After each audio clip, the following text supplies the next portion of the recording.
Boa noite, é chegada a hora de acompanharmos tanto as histórias do nosso país e do mundo no Jornal da Noite. Mas antes vamos para os destaques que vão corporizar a síntese informativa do dia de hoje. O diretor provincial dos Serviços de Saúde na província de Maputo, Daniel Chimano, diz que a província tem registrado aumento de casos de gripe.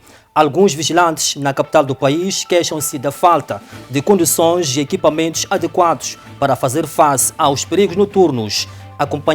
Vai acompanhar esta minissérie da FTV no jornal de hoje. Vários eleitores aderiram aos postos de recenseamento eleitoral durante o final de semana. Os agentes do STAI dizem que o processo está a decorrer sem sobressaltos. Queda de um helicóptero das Forças Armadas do Mali, que regressava no sábado de uma missão contra extremistas islâmicos, causou a morte dos 3 tripulantes e feriu 6 civis. São os destaques do jornal de hoje.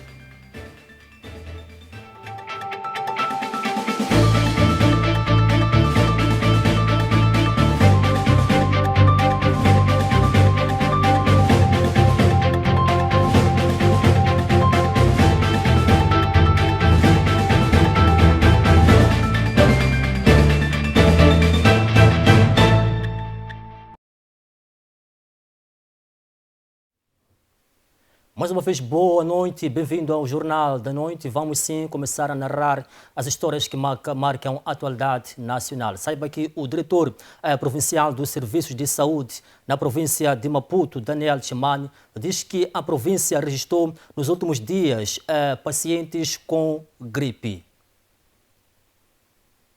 O período do verão já passou no país e os efeitos do inverno já se fazem sentir, pelo menos na província de Maputo. Com a mudança das condições atmosféricas que o país registra, o organismo humano sofre com os efeitos. De acordo com o diretor provincial dos Serviços de Saúde na província de Maputo, Daniel Chimano, Maputo registra maior número de pacientes com gripes nas unidades sanitárias. Infecções de vias aéreas superiores que a população chama frequentemente por gripe mostraram uma tendência de elevação durante as inundações e agora, no pós-inundações, coincidiu com uma época de mudança de estação e essas sim estão num pico em relação ao volume de casos e devem ser olhadas com preocupação. Temos agora um gráfico muito acentuado de casos de viroses e esta talvez seja a síndrome que é necessária a população estar mais vigilante também. E para evitar mais casos, a província de Maputo está preparada para dar resposta ao fenômeno. Entretanto, o diretor provincial dos Serviços de Saúde apela aos pacientes a procurarem centros de saúde alternativos para descongestionar as unidades sanitárias. As infecções virais são infecções que normalmente não se tratam com um medicamento específico, no geral, em todo o mundo. São infecções que, de uma forma geral, trata-se os sintomas. Se tem febre, trata-se a febre. Se tem dor, trata-se a dor. Se tem uma situação alérgica resultante da infecção, trata-se com antialérgicos. Isso nós temos em todas as unidades sanitárias. O que nós, como sistema, não estamos a registrar com bom grado é a inversão de fluxo de pessoas. Estamos a falar de ida de pessoas direto ao hospital, em detrimento de começar pelo centro de saúde. Isso sobrecarrega muito as equipes de saúde e faz com que os hospitais tenham enchentes. Chimano apela ainda à tomada de medidas como o uso de máscaras e dos agasalhos, principalmente em idosos e crianças. Ainda a nível doméstico, saiba que vários eleitores aderiram aos postos de recenseamento eleitoral durante o final de semana. Os agentes do STAI dizem que o processo está a decorrer sem sobressaltos. O recenseamento eleitoral começou no passado dia 20 do corrente mês em todo o território nacional. Desde o primeiro dia, os postos de recenseamento na cidade de Maputo estão a registrar maior adesão dos eleitores que se recenseiam. Visitamos os postos de recenseamento no bairro da Machaquene A e Urbanização, que confirmaram a aderência em massa dos eleitores. Durante a semana o trabalho correu bem, a aderência desde o dia 20 até hoje é a mesma. tem tido muita aderência. Há sempre aderência, sempre enche. Razão pela qual, o primeiro dia demos senhas, tivemos problemas com senhas, cancelamos as senhas, porque sempre no final do dia fechamos a brigada enquanto há pessoas ainda por recensear. O trabalho está a correr sem sobressaltos? Sim, está a correr. Desde o primeiro dia estamos a ter uma boa aderência, como estão a ver até hoje. Desde o primeiro dia temos uma boa aderência, não mudou nada. E os eleitores vêm com a documentação toda completa? Sim, mais ou menos, nem todos. Outros tiveram que pedir pessoas daqui do bairro para testemunhar. Outros não tinham documentos completos. Inácio Matus diz que escolheu o domingo por ser um dia propício. Sabemos que domingo todo mundo vai à igreja, é o dia que a gente não trabalha, então é o dia exato para fazer isso. É o dia que escolhi. É o dia que escolheu para poder fazer recenseamento. E ficou o conselho. Melhor arranjar uma hora, não sei nas outras horas, mas se forem daqui da urbanização, aqui não é. Que venham recensear.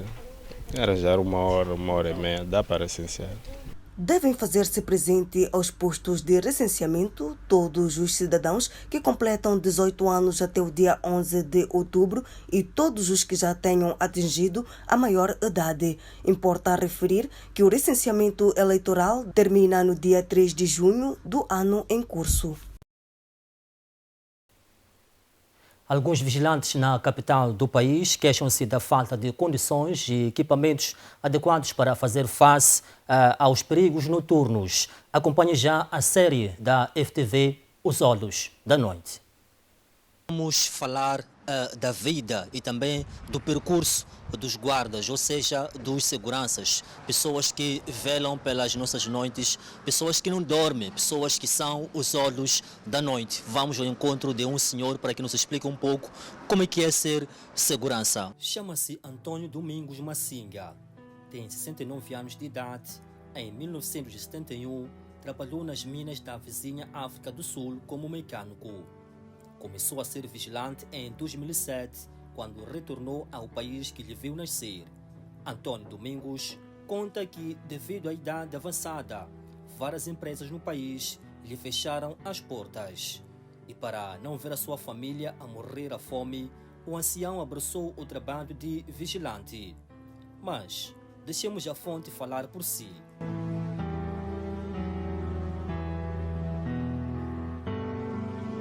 Eu corri neste trabalho de guarda porque eu vi que a minha idade já não dá para eu trabalhar outro serviço. Exato. Sim, sim. O que acha desse trabalho? Desse trabalho? Sim, eu não acho... Bem, acho que me ajuda pouco para os meus filhos, para comer... pagar a escola, assim, é por isso que eu... Ser os olhos da noite significa enfrentar perigos noturnos, mas parece que a fome fala mais alto em relação ao medo da morte. Esse aí é serviço, é perigoso, mas da maneira que eu, por mês eu recebo pouco, esse dinheiro que eu recebo ajuda para os meus filhos. Então este trabalho envolve perigos. Eu sei que é perigo. Deixamos a Vinda Cores de Lussáquia ao encontro de outros olhos da noite na baixa da cidade. De dia, a Vinda Guerra Popular é uma das mais movimentadas da capital do país. De noite, o cenário é este: ruas vazias e um silêncio total. Casamento perfeito para a atuação dos amigos do alheio. Estamos no centro da cidade, na Avenida Guerra Popular. Conforme a imagem documenta, a estrada está quase às moscas. As portas estão fechadas, está tudo calmo, mas é neste momento, é neste contexto em que tanto os guardas estão ou se encontram neste local para vigiar. Por aqui encontramos outro ancião, Xavier Augusto, de 69 anos, e tal como Antônio Domingos, também trabalhou nas minas da África do Sul. A fonte fala dos perigos noturnos que enfrenta dia a dia. Nesse trabalho nosso custa muito esse noite por causa dos bandidos. Bandido anda a tirar as forrolas, anda a tirar as lâmpadas, anda a agredir-nos sempre. Não. Tentamos lutar com ele, mas não conseguimos. Porque ele talvez vem 4 homens. Para lutar com 4 homens não é fácil. Até conseguir arrancar os forrolas dos patrão aqui. Temos muitos problemas, nossos guardas. E como é que faz para expulsar esses ladrões? Como eu estou aqui sentado, né? Pode vir aqui me agredir. Pode vir aqui me agredir, diz que para deixa nós roubar isso porque nós não trabalhamos, você está a trabalhar aqui, esse carro não é sua. Mas o carro quando está aqui perto é meu, porque esse é meu espaço. Eu estou a cuidar aqui, como o pai deixou o carro ali, né? Sim, quando você ir onde você vai fazer o seu trabalho, eu tinha a ver, não pode deixar ninguém mexer. Mas ele, como conhece esses carros daqui, disse, não, esse carro aqui não é daqui, nós conhecemos nossos carros, vossos carros aqui, atacar-nos. Se você nega com que eles roubem, eles te agridem? Sim, agridem. Às vezes que gridou o meu colega aqui, bateram ele, tiraram as forrolas com força. A sorte, a senhora viu, estava a ver lá em cima do carro. O carro estava aqui nas mesmas jornadas. Então, dali, quando disse aquele senhor tirou 200 pau para mandar para o hospital, porque tinha batido muito mal. Tratando-se de um trabalho de alto risco, o ancião revela que quando sai de casa, a família fica sem saber se ele voltará ou não. A família fica assim, sem saber se eu há de vir ou não. Quando ele ver, me disse, bem-vindo pai, só. Uma coisa, outra, que ele sempre assim, ele sabe assim o nosso trabalho. Ele diz, hoje apanhou este, amanhã vai apanhar o outro. Assim, eu estou assustado, porque não sei se vai amanhecer. Engana-se quem pensa que esse é o trabalho exercido apenas pelos idosos. De 30 anos de idade, Boris Lucas deixou a província da Zambésia em busca de emprego na chamada província das oportunidades, Maputo. Chegado na antiga Lourenço Marques, não conseguiu ter um emprego. Por exemplo, nós que somos guardas, temos a tendência de controlar o trabalho, ver pessoas que entram estranhos, que não são desse prédio. Sim. Alguma vez já terá, portanto, passado por uma situação de aparecerem criminosos ou bandidos? Várias vezes. Sim, eles vêm com arma branca, assim, a nos ameaçar. Exato. Sim. E qual é a vossa reação? A nossa reação é muito difícil porque nós não temos já nenhuma segurança. Porque a nossa segurança é só de assustar a eles para podermos também salvar os roubos que eles estão a fazer. Então vocês não têm algemas, não têm chamboco, nem têm arma? Exatamente.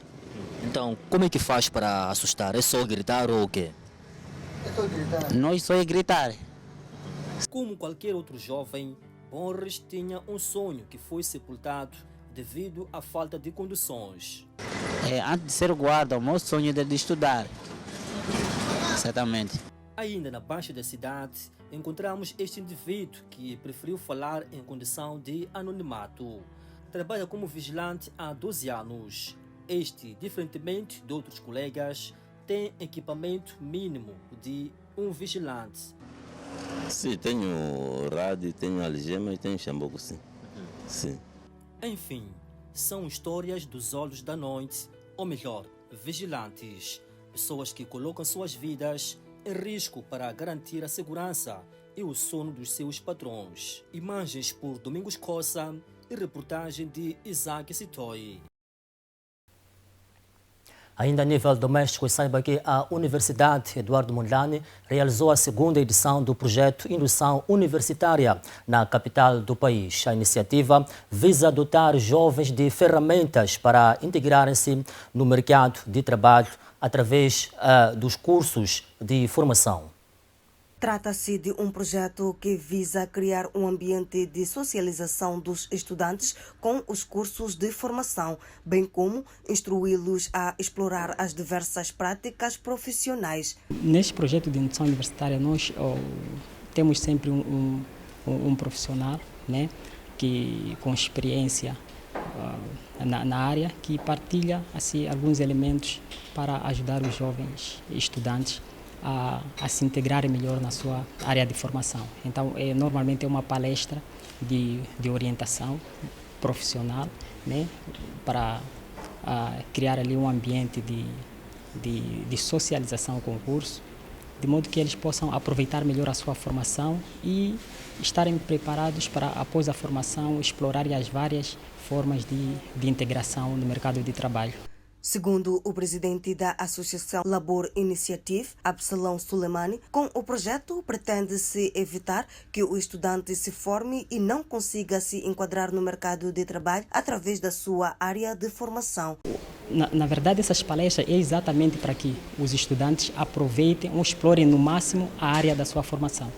Por isso que tem essa orientação, para que eles vejam que a abertura ou a abrangência que o seu curso de formação tem. Por isso que, para além da palestra em si, nós trazemos uma experiência, né, de sucesso. Quer dizer, pessoas que se formaram na mesma área e que têm ali um percurso profissional com algum sucesso e partilham a sua experiência, os desafios que eles enfrentaram para se integrar na sua área de formação no mercado de trabalho. O desafio, na verdade, da indução universitária é para que os estudantes explorem as diversas formas de integração no mercado de trabalho através da sua área de formação, para evitar, de facto, esse aspecto de a pessoa se formar numa área e depois acabar fazendo trabalhos que não têm nada a ver com aquilo que é a sua formação, e muitas vezes contra a sua vontade, porque a pessoa, quando se forma, quer trabalhar naquilo. Então a ideia é mostrar que tem muita abertura, né, para explorar a sua área de formação. Nem que seja, ainda que não seja para prestação de serviço para outra, mas criação ali de atividades, de geração de rendimento ou através mesmo de empreendedorismo. Já o professor da Faculdade de Engenharia da Universidade Eduardo Mondlane, Lucrécio Duarte, fala da motivação como um dos instrumentos fundamentais para os estudantes durante a sua formação profissional. Eu penso que o grande problema está na motivação dos estudantes, não é?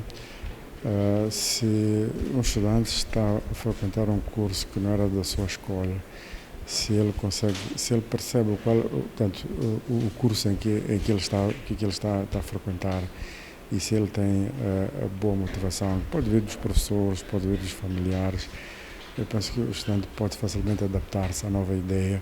Nem tudo que a gente faz na vida é aquilo que a gente quer em primeira preferência.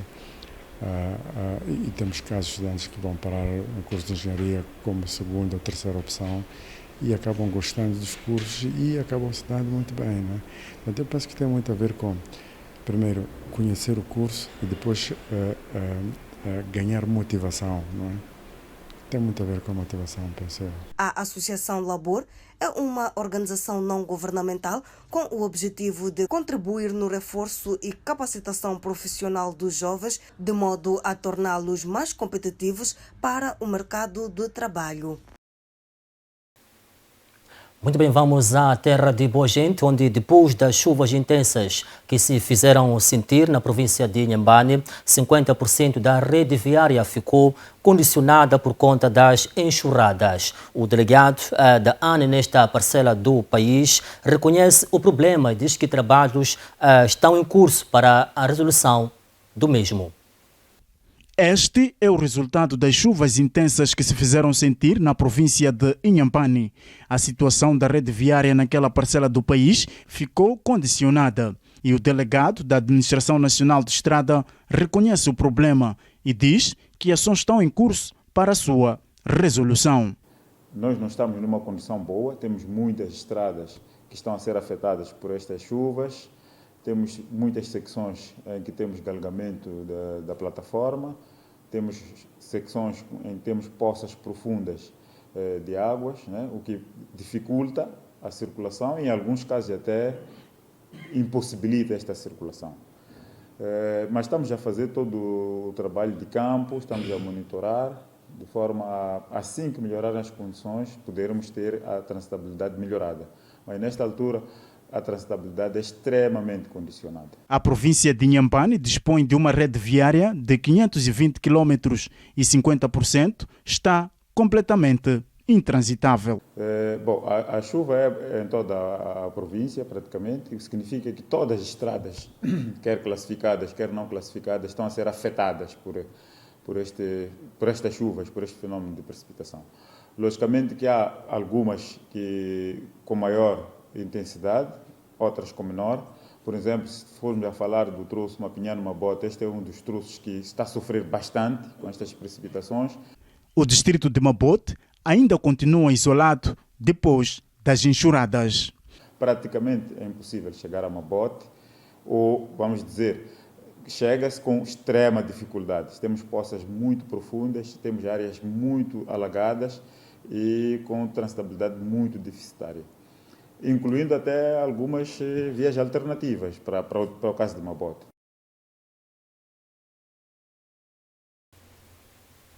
Muito bem, o tráfego causado por caminhões que atravessam o troço África do Sul a Moçambique preocupa autoridades dos dois países. De acordo com a alta comissária de Moçambique na África do Sul, Maria Lucas, diariamente 2.000 caminhões atravessam a fronteira de Libombo, que faz com que os mesmos fiquem retidos na fronteira até uma semana. Caminhões parados, filas que se estendem por quilómetros na Estrada Nacional número 4, todos em direção à fronteira de Libombo. De acordo com as autoridades, são 2.000 caminhões que atravessam diariamente a fronteira no sentido África do Sul-Moçambique. Os caminhões ficam retidos por longas horas. A fila chega a atingir 16 quilómetros de comprimento, ocupando quase toda a estrada, desde Malilane até a fronteira do lado sul-africano. As autoridades sul-africanas dizem que o tráfego que se registra na N4, em parte, tem que ver com a má qualidade das infraestruturas. The issue is that if you look at the infrastructure for the last 20 years and you compare it now, it's still the same. And currently the trucks that we process on a daily basis is estimated 2,000 daily. Those are trucks that are actually leaving the country. But at the same time, you still have trucks that come from Mozambique to South Africa. Of course, the road is very narrow now, so that could be the reason. But on our side, the facilitation process in terms of processing. Para encontrar uma solução, a alta comissária conversou com os oficiais dos dois países e acredita que haverá soluções. Então, a pergunta que fizemos para o lado sul-africano, o porquê daqueles caminhões, daquelas filas intermináveis, tanto de caminhões como de pessoas, eles disseram que porque as pessoas chegam normalmente na altura que estão a chegar os buses, não é? Os autocarros. Em relação aos caminhões, não tivemos muita explicação, mas eles dizem que estão a fazer um trabalho para poder facilitar esta circulação de caminhões. Mas deste lado também perguntamos sobre os caminhões, também não souberam explicar, não sabem muito bem porque é que tem aquelas filas intermináveis e também de pessoas. Mas nós felicitamos tanto a parte sul-africana como a parte moçambicana, porque é sempre um desafio trabalhar nas fronteiras, e sobretudo desta fronteira e com esta movimentação que tem. Já os proprietários dos caminhões somam avultados prejuízos devido aos atrasos no posto fronteiriço de Libombo entre África do Sul e Moçambique. Muito bem, este é o momento de observarmos as condições atmosféricas para esta segunda-feira. Vamos, obviamente, arrancar com a zona norte do país. Falamos de Pemba, capital provincial de Cabo Delgado, que poderá marcar uma máxima de 28 graus Celsius, e Lixinga poderá registrar amanhã 25 graus Celsius, uma mínima de 16, e Nampula 29 graus Celsius de máxima, uma mínima de 19. Agora sim é a vez de olharmos para aquilo que é a zona centro do país. Começamos com Tete, que poderá registrar amanhã uma máxima de 34 graus Celsius com uma mínima de 22. Quelimane 31 de máxima, mínima de 21. E Chimoio poderá registrar amanhã uma máxima de 27 graus Celsius, uma mínima de 17. Beira 29 de máxima e mínima de 21. Agora sim é a vez da zona sul do país. Obviamente, arrancamos com a capital provincial de Gaza, falo sim de Xai-Xai, que poderá restar uma máxima de 30 graus Celsius com uma mínima de 21. A terra de Boa Gente também poderá ter a mesma, portanto, poderá ter 30 graus Celsius de máxima, uma mínima de 29. E, portanto, agora é a vez de observarmos aquilo que é a informação cambial referente ao dia de hoje.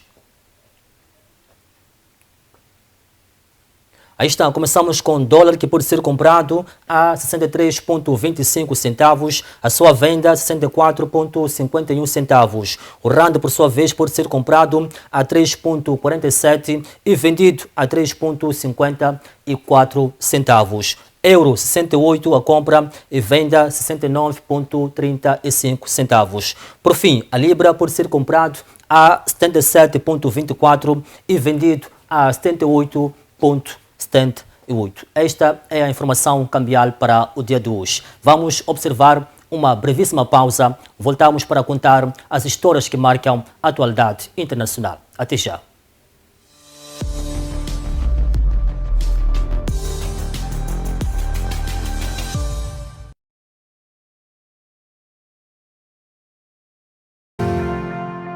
Estimado internauta e telespectador, acompanhando os problemas sociais do país, a FTV traz para si, de segunda a sexta-feira, o programa Vuvuzela.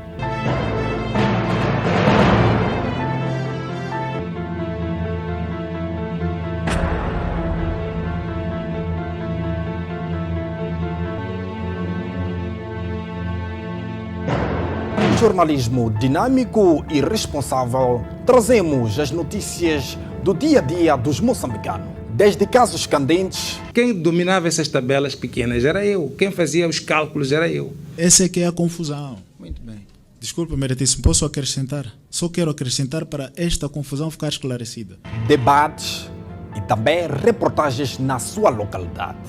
Esses gatunos, quando entram na cadeia, não ficam. Logo saem. Estou cansado, vai deixar da gente as nossas casas, não tem onde dormir, não tem nada, é água só. Se paga aqui nesse bairro, não existe. Não existe se paga nesse bairro. Temos um encontro marcado das 12 às 3, de segunda a sexta-feira, aqui na FTV, na televisão que faz da sua visão uma realidade.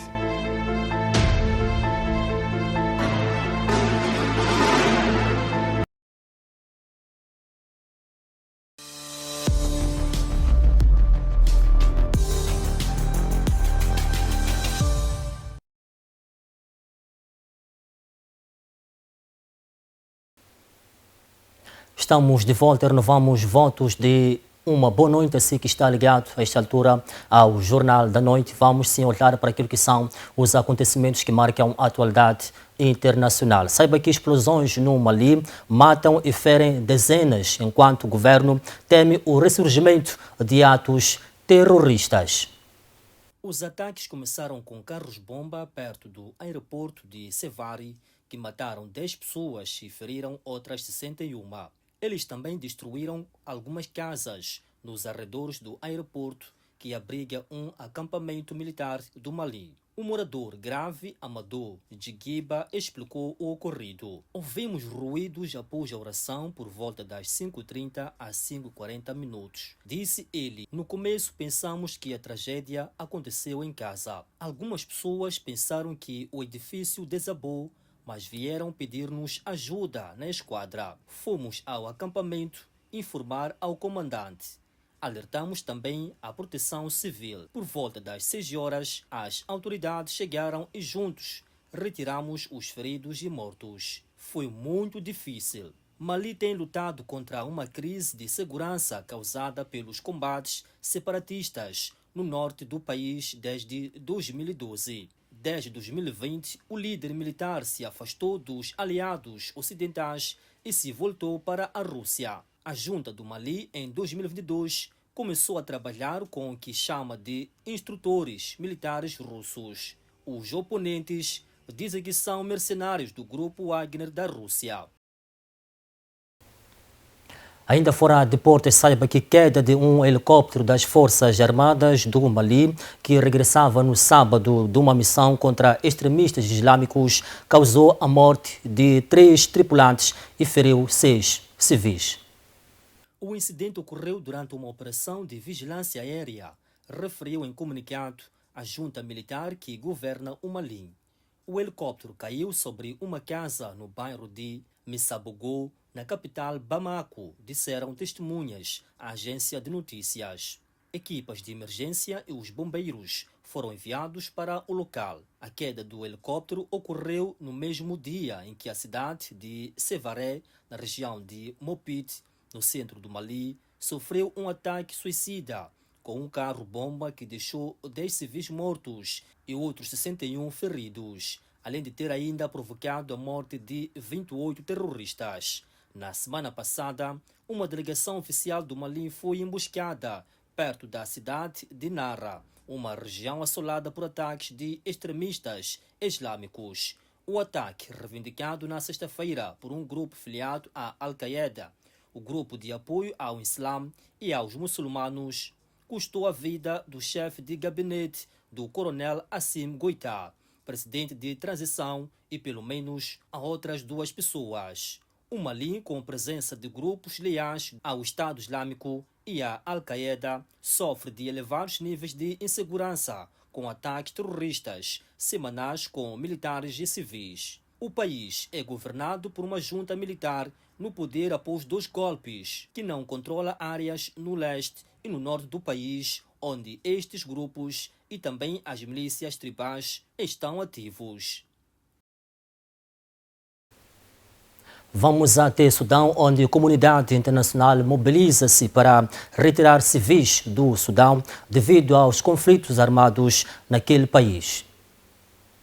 As operações de retirada de civis estão em curso no Sudão. Começaram este sábado com uma breve trégua, quebrada ainda antes de começar, como pano de fundo garantiu o exército do país. Ao todo, 157 pessoas foram repatriadas para a Arábia Saudita. Washington confirmou, entretanto, que está concluída a retirada dos funcionários da embaixada norte-americana no país. Cidadãos britânicos, franceses e chineses também deverão abandonar o território por via aérea. As evacuações ocorreram numa altura em que o conflito entra na sua segunda semana.